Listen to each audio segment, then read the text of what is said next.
going to show you how to set up and use a suction machine for either tracheal or oral suction. First of all, I'm going to show you the canister. This is the collection canister, and this canister has a lid, and when you put the lid on, you want to make sure that the lid snaps on tightly. One thing that you want to be very careful of is that nothing gets tucked under the lid to cause any sort of opening. So make sure that everything is outside of the lid. Then you want to snap the lid on tight. You want to look all the way around the lid and make sure that it's straight. You don't want to see any sort of opening. There's also two openings on the top of the canister. The large opening has a cap, and you want to make sure that that's closed.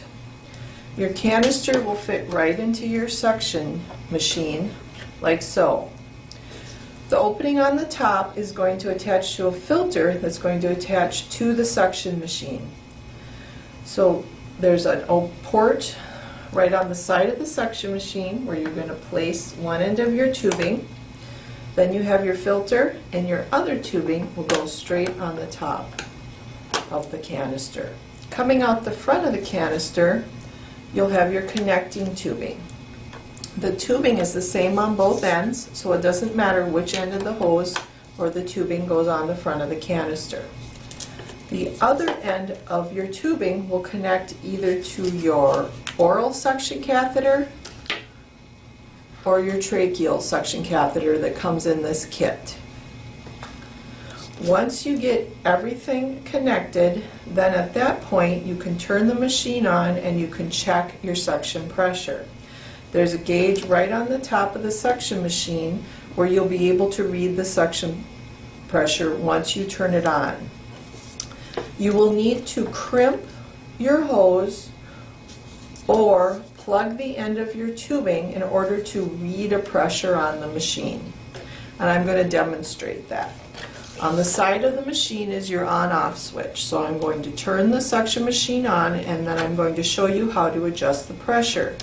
Your pressure adjustment knob is also on the side of the suction machine. So I'm going to turn the machine on.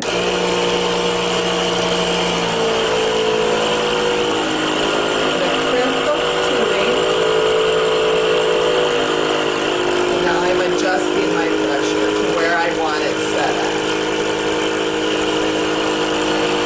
at. If you leave the hose open without crimping it or covering the end, you won't be able to read your suction pressure.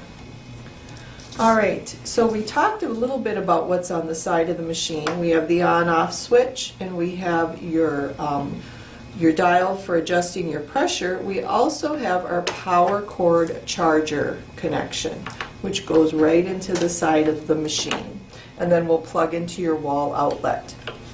This is a portable suction machine, so it will give you about 45 minutes of suction time when it's fully charged. It does take 8 hours to charge. If you look on the front of the machine, we can see a green light and a yellow light.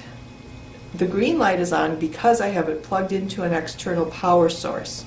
The charging light is on because it's charging, it's plugged in, it's charging the internal battery.